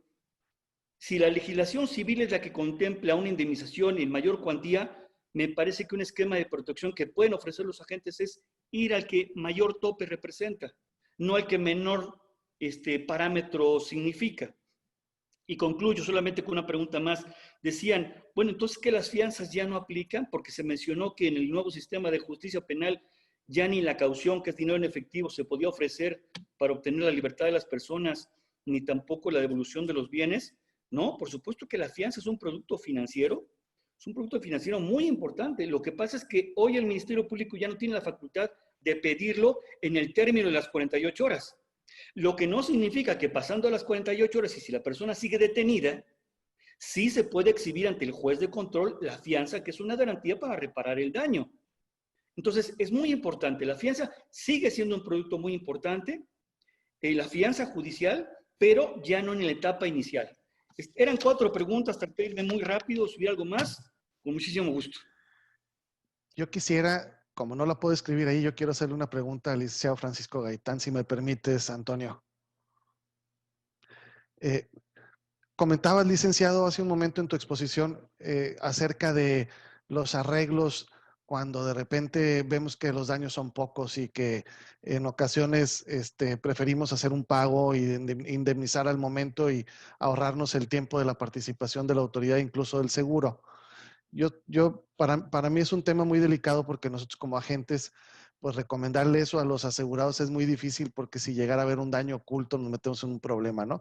Pero cuando esto se llega a hacer y cuando algún asegurado nuestro decide y opta por reparar directamente el daño o pagar ahí mismo al afectado, ¿qué es lo que le podemos recomendar para que esté protegido y no haya al día siguiente una reclamación posterior por algún daño oculto? Bueno, muy importante la pregunta y habría que enfatizarla y distinguirla. El derecho, vale mucho la pena establecer que el derecho existe solamente para el caso de que los particulares requieran de él, sobre todo en casos en donde la solución puede estar en manos de ellos mismos, ¿ok? Esto dependerá de cada persona. Digo, entiendo el foro en el que estamos y que evidentemente aquí estamos hablando del tema del seguro, pero probablemente en el caso concreto la persona asegurada necesita llegar a la boda de su hijo, ¿me explico? Y entonces un golpe de 1,200 pesos probablemente no le represente la facilidad, ni el interés, ni nada por el estilo de esperar a la aseguradora, que hoy sí ya llegan así, con las motos estas que tienen y todo el tema, pero de todos modos, pues si no llega a la boda de la hija, pues lo matan, ¿no? O sea, la hija del papá no llegaste. Entonces, así de sencillo. Si el delito, porque probablemente, o sea, no existe delito hasta que no se investigue y después alguien diga que ya hubo un delito. Entonces, si tú como particular, con otro particular, prescinden del derecho o prescinden de una relación contractual permitida, se puede. O sea, pero esto incluso hasta para relaciones humanas muy complejas, como incluso un propio divorcio. Si te divorcias y no vas a un juicio de alimentos y tú sabes perfectamente cuándo llevar al niño, cuándo no llevarlo, cuándo verlo, qué navidades, no necesitas que un juez te lo diga. Del derecho, tú puedes prescindir cuantas veces tú quieras. Es decir, el derecho puede servir tanto como para hacer justicia como para alargarla. Así de sencillo. Entonces, tendrá que valer dentro de cada uno de nosotros esta fase. ¿Cómo podemos hacerle para que sea jurídicamente válido? Como todo. Documentarlo, grabarlo, hacerlo muy claro, establecer que es voluntad de ambos, que el criterio es procedente. Si le marcan o no le marcan de una u otra manera al propio ajustador, valdría la pena que el propio ajustador pudiera incluso dar esa recomendación si es que ya no alcanzó a llegar con el señor, en el caso concreto, que debe de llegar a la boda de su hija. Entonces, volvemos, no quiero decir que esto es para todos, o sea, es para el señor en caso concreto. Y de una u otra manera, sí, por ahí dicen, para eso existe el Tribunal Centro de Justicia Alternativa, pero a veces puedes prescindir incluso de la autoridad como tal. Es decir, nosotros somos ciudadanos, somos mayores de 18 años, tenemos capacidad de contratar, tenemos capacidad de tomar decisiones de goce y de ejercicio y podemos hacer lo que nos dé la gana con nuestro patrimonio si es que es lícito y permitido. Entonces, evidentemente hay que documentar este arreglo al que se llegue para que este arreglo el día de mañana no tenga una implicación jurídica diversa. Ahora, me queda muy claro que de una u otra forma, sí, sin duda, pues evidentemente es muy complicado y muy delicado el establecer que se tomen decisiones de forma personal. Por el contrario, es por eso que la aseguradora competente tiene la capacidad de brindar esta asesoría legal a su asegurado para que no pierda él los beneficios que puede tener o que le establece la propia ley. Eso es muy claro. De hecho, ¿qué les podría decir? En mi experiencia profesional, y lo he platicado con mi amigo Gerardo, muchas veces me ha tocado entrar al quite de la defensa de una persona estando detenida que tiene seguro. Y ni modo, las personas detenidas se han firmado los disclosures necesarios para que la aseguradora ya no participe. ¿Por qué? Porque de una u otra manera no confían en la representación legal del abogado que le mandaron, por una u otra cosa, porque probablemente sí está en peligro real su propia libertad o no. Y aquí vale mucho la pena porque Gerardo sí tomó una pregunta que hicieron a partir de mi participación y es la siguiente. Sí, efectivamente la fianza no existe como única, como se los comenté, como trámite para obtener un resultado. Ah, bueno, el tema de la fianza no es como llevar 3 papeles y te dan tu licencia. No es así. La fianza es una de muchas medidas procesales que pueden ayudar a garantizar la libertad del justiciable dentro del procedimiento. ¿Y cuándo aplica la fianza o la garantía económica? En una fase distinta. Recuerden que les dije, una fase inicial de investigación y después una fase complementaria de investigación complementaria judicializada. Si es que una persona está ya vinculada a proceso, debatirá sobre sus medidas cautelares y solamente si no tuvo una defensa totalmente adecuada en medidas cautelares, el juez se va a aventar a decirle que le paguen una fianza, pero ya pasando las 48 horas de detención del MP. Ya estamos hablando en una fase de vinculación a proceso. Por eso yo se los digo, oye, es que ¿por qué lleva más de 40 horas detenido y no le han pagado una fianza? Porque no es procedente en ese momento. Ahora, habrá que establecer ciertas técnicas. Yo he hablado con Gerardo muchas veces y con algunos otros colegas de cómo lograr que estratégicamente logremos obligar al MP para que de acuerdo a las obligaciones legales que tiene, previo a las 48 horas, me entregue a mi detenido independientemente de si le puedo o no le exhibir una garantía económica a él mismo, aunque el Código Nacional no lo perciba así, y esto solamente es a través de la interpretación jurídica de las normas, es que ya me dijo Gerardo que por allá no nos fuéramos, pero es la interpretación sistemática del 1 y 133 de la Constitución, que es específicamente el parámetro de regularidad constitucional que ha fijado la Corte hoy, que es todas las autoridades del Estado mexicano están obligadas a aplicar ese parámetro de regularidad constitucional, que es valorar la norma y a veces inclusive inaplicarla cuando la norma no se justifica en el caso concreto. Y entonces todas las autoridades están obligadas a promover, respetar, proteger y garantizar derechos humanos. Desde el Ministerio Público, ente administrativo que recibe una investigación y posteriormente ya los órganos jurisdiccionales. Ahora bien, me atrevo aquí a decirlo en esta mesa, así como hablo, ¿no? Si en un debate de medidas cautelares ya ante juez de control después de vinculados a proceso nos pusieron una fianza o garantía económica, probablemente hicimos un mal debate de medidas cautelares. Probablemente me critiquen, probablemente no. ¿Por qué? Porque si hicimos un muy buen debate de medidas cautelares y una muy buena defensa de medidas cautelares, el juez nos impondrá ir a firmar cada 15 días. Así de sencillo. Y probablemente no necesitemos la fianza ni la garantía económica que probablemente a veces el juez de control pudiera imponer. Es ahí hacia el mensaje al que voy. Ya no representa como tal, mi estimado Antonio, Rigoberto, Francisco, Alejandro, Alfredo y Mónica, no representa esto ya como tal un trámite, sino representa un litigio estratégico en el caso concreto. En el caso concreto.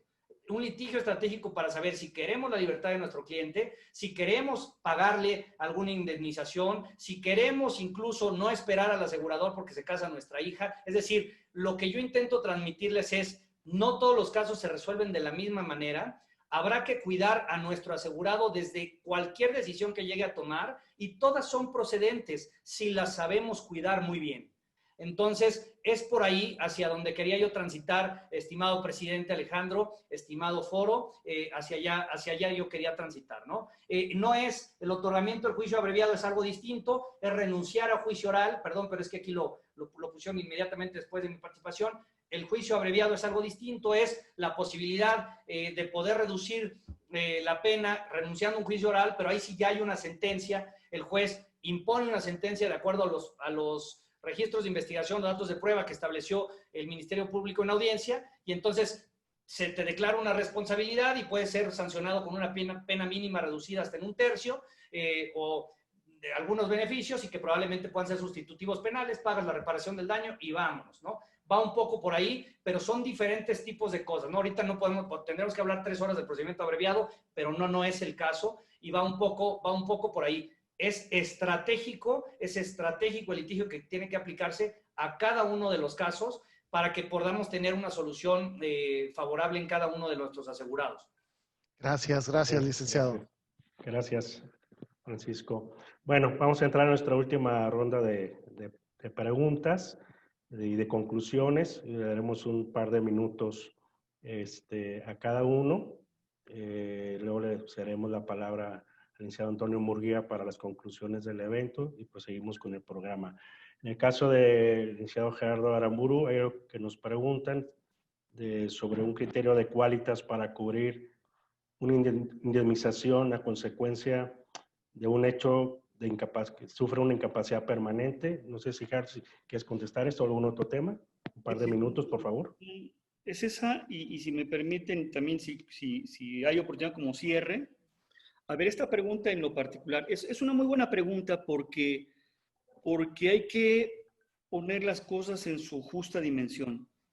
El que una aseguradora, la que sea, eventualmente no responda con un pago indemnizatorio, no obedece bajo ninguna circunstancia, estoy seguro, a negar el pago porque esto puede ser benéfico para una institución financiera, de ninguna manera. Y sobre todo cuando la responsabilidad es clara, es puntual. El tema es que como agentes de seguros tiene que tener muy claro varias circunstancias, y allá voy. Número 1, saben todos ustedes lo que es un deslinde. Y en el deslinde, por supuesto que el ajustador o los ajustadores pueden, a priori, de manera inicial, definir quién fue responsable y, por supuesto, en forma inicial, establecer la cuantía de la afectación. Y solamente me refiero a los daños materiales. Pero la pregunta en concreto creo que nos hacía favor Mónica López de hacerla en cuanto a una incapacidad permanente. La Ley Federal del Trabajo establece, la legislación civil nos da herramientas y, por supuesto, y lo más importante, un dictamen médico define el grado de incapacidad o secuelas que tenga una persona.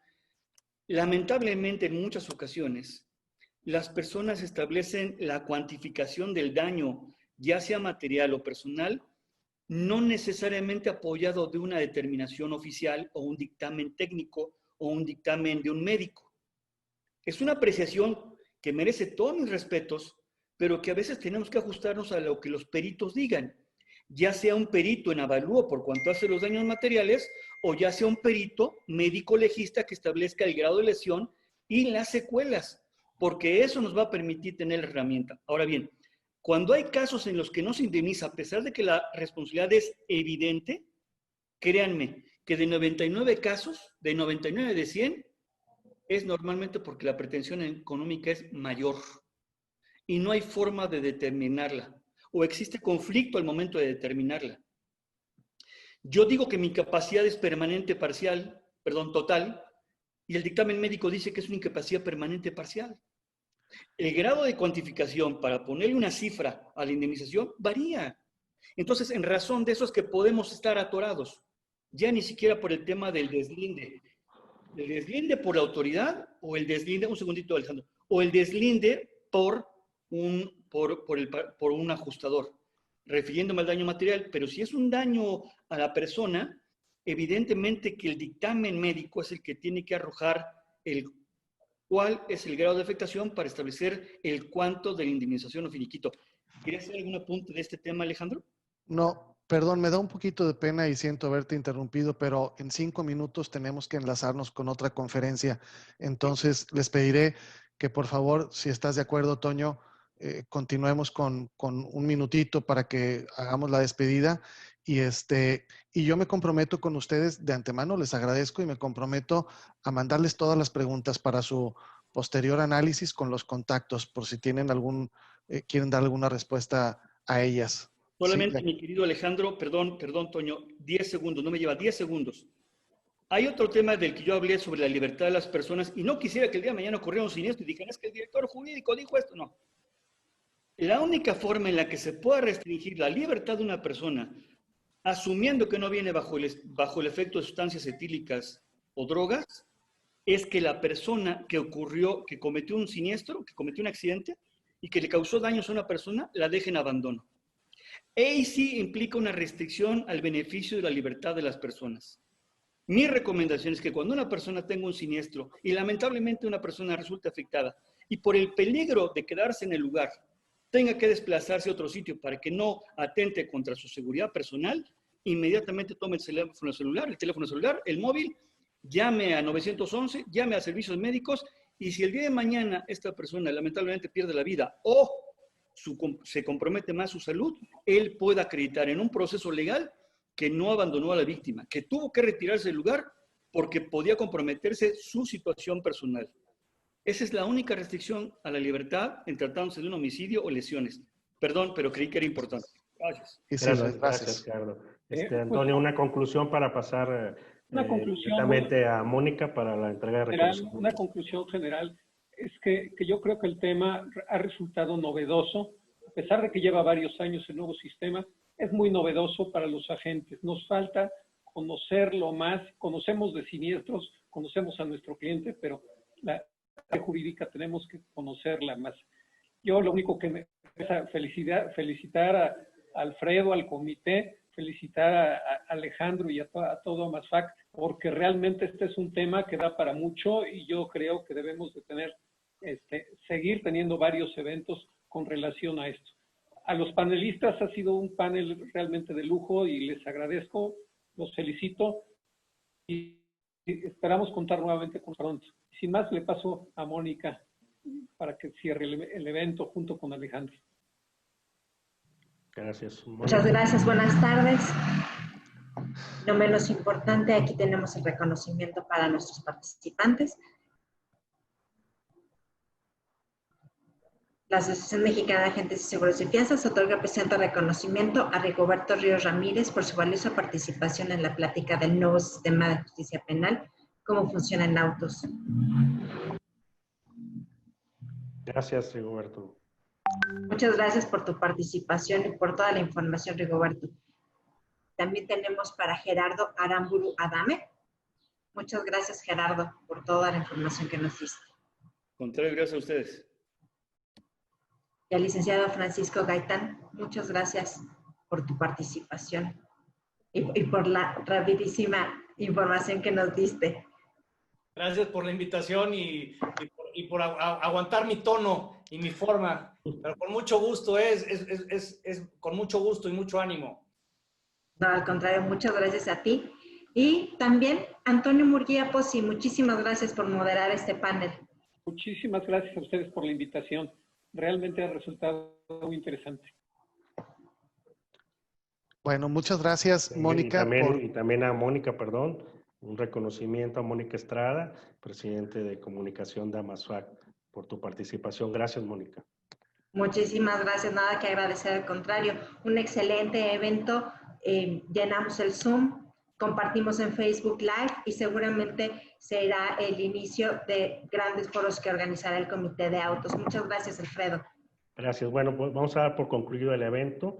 Además, voy a hacer un agradecimiento y le cedo la palabra al licenciado Sobera para concluir. Quiero agradecer a los expositores por su calidad de exposición, a todos los agentes por su asistencia. A nombre del Comité de Autos, los invitamos a que se sumen, se afilien, participen, enviándonos los temas que les interesa para seguir cumpliendo con nuestra labor de generar valor. Acérquense a su sección, súmense a MASFAC y estamos para ustedes. Gracias a todos los miembros del Comité de Automóviles, Consejo Directivo, y a nuestro presidente nacional, el cual le cedo la palabra para que clausure el evento. Muchas gracias, Rigoberto, Francisco Gaitán y Gerardo Aramburu, Antonio Murguía, Mónica Estrada y a todos el staff de la Gerencia Nacional.